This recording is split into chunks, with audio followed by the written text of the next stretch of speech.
Okay, so we're almost at the end of our length. The pattern says that you can crochet this to 100 inches length. Mine is going to be just under 90 inches. I don't need it to be that long. And you can make it as long as you want as well. So we are on a row 3. We've chained 3 and we've turned 3 double crochets.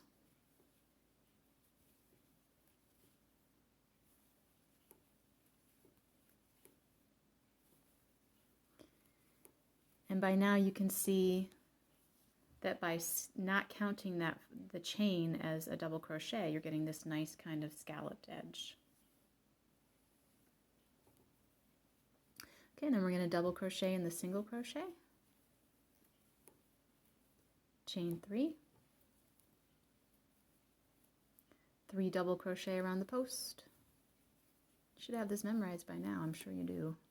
It's taken me a couple weeks to get to this point because I'm just doing this when I get a chance. But you could finish it a lot faster than that. 3 double crochet,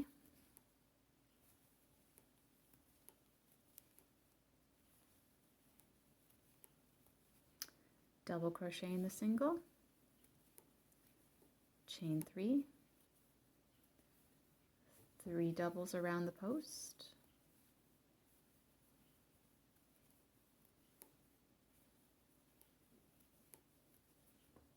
three double crochet,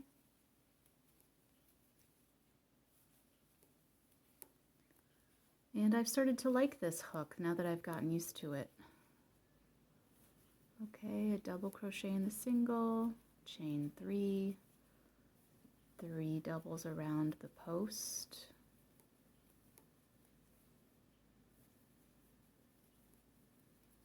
and 3 single crochet or double crochets to finish this row.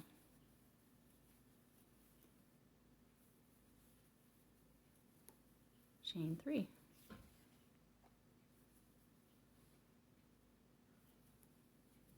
Turn. Or you can turn and chain 3, doesn't matter. Okay, and then we're on our last row, which is a row 2. 3 double crochet.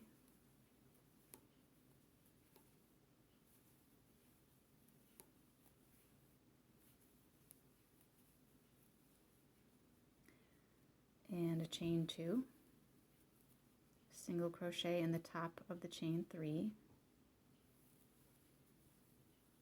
chain 2, 3 double crochet.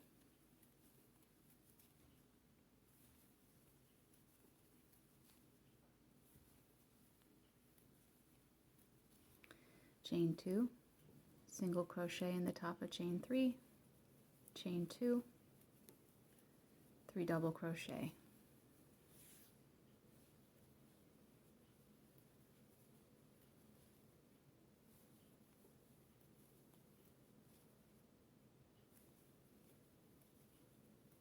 Chain 2, single crochet in the top of the chain 3, chain 2, 3 double crochet, and this is going to be it.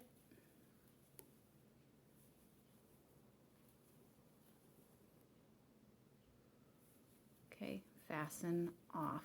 So to fasten off, we're going to leave a tail for weaving in. Boy. So cut that. And then we're just going to we're going to yarn over, pull all the way through, and pull tight. And that's fasten off. Okay. So the next step is to weave in all of our loose ends, and hopefully you don't have too many. You'll have one where you finished, one where you began, and one where you joined your yarn together. I had extra because my particular skein unfortunately had some defects in it, but I've already gone ahead and woven all of those in. So I will show you how to do that. Okay, so for weaving in ends, you need your tapestry needle. It doesn't have to be bent like this. It can be straight. It can be plastic. This is aluminum. Just whatever one you can find. And the needle is nice and wide, so it's easy to get your yarn through, to thread your yarn through here. And then what you want to do is you want to look for the, like this, here's a double crochet. This is the bottom of the stitch. And stitches, when they're along a row together, they kind of create this tunnel. So I'll show you what I mean. Let's get up to that tunnel. Just going to go weave in through your stitches. And I'm going to get to this pathway. So here's 1, 2, 3. Now in this pattern, there's not a whole lot of continuous stitches. So you're going to kind of have to weave in and around things a little more, which is no big deal. So we're going to go through this. There's really no right or wrong way, just as long as you can't see it when you're done weaving it in. So I'm going to go this way.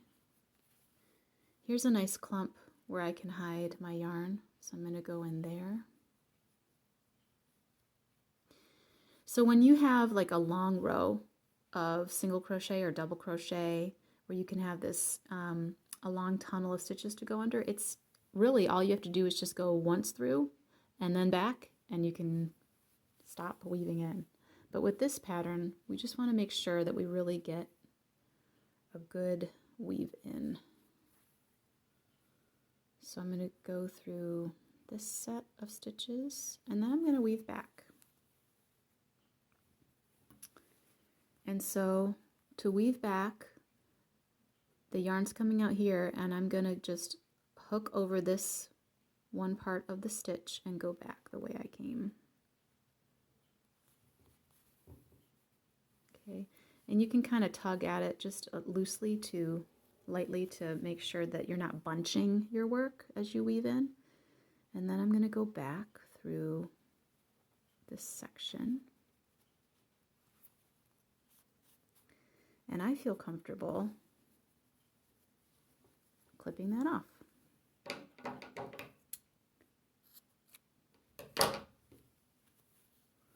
When I first started crocheting, I would weave in my ends like forever. It was ridiculous because I was so worried about it coming out, but really you don't have to be so worried about it. Let's see. I'm going to go through these.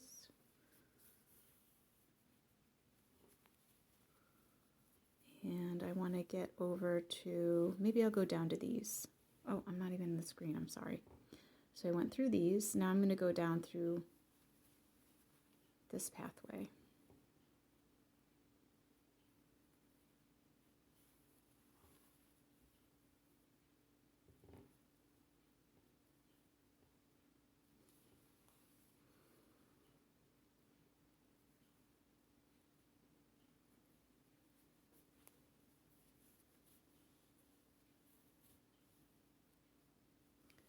Remember, you want to like make sure you're not bunching up your work by pulling too tight through those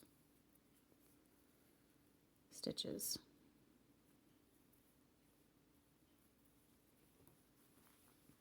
Okay, and once again I'm going to try to get through this bunch because that will hold it nicely.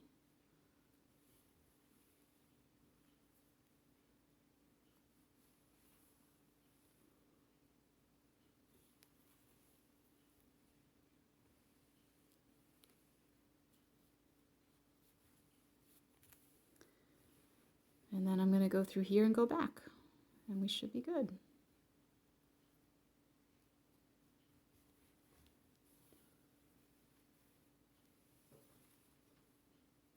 Okay, and remember when you go back, you want it to hold on to something. So I'm going to skip over this bar, this loop, and go catch on to the next one. Okay. And then I will feel good about this, leaving it in this section. Okay, and that's woven in. Okay, so you can finish weaving in the rest of your ends, and then we will create the tassels. Okay, so we've woven in our ends, and now we're going to create our fringe to go on each end of the scarf. And we're going to cut 3 12-inch strands of yarn for each double crochet space. So we'll have 12 fringe groups on each end. So we have our rulers here and our yarn, and you just measure 12 inches.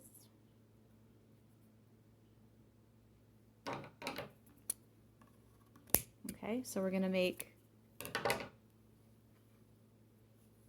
3 of these. Okay, so we're going to take our 3 strands, fold it in half to kind of create a loop. And then we're going to insert our, this is how I'm going to do it. I'm going to insert my hook into a double crochet space. So here's a double crochet, here's the space below it. I'm going to put my crochet hook through that, hook on my 3 strands of yarn, pull it through, not losing any strands. Okay, and then, did I get it? Yep. And then you pull the rest of the strands through that, and you pull it tight. So there's one.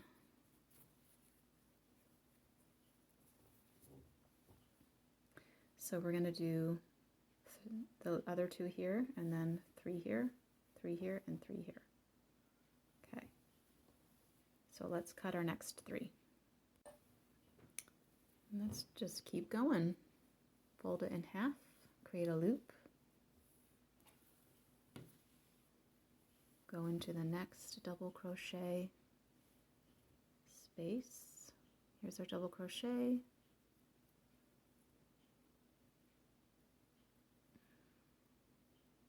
Wait a minute, yeah, that would be it, right? Because that's that and that's that.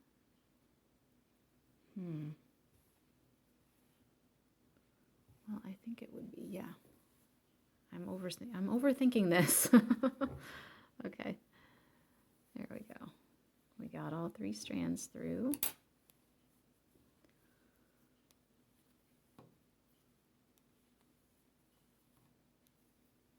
Boy, a little tricky. Pull it tight. Okay, there's our second one.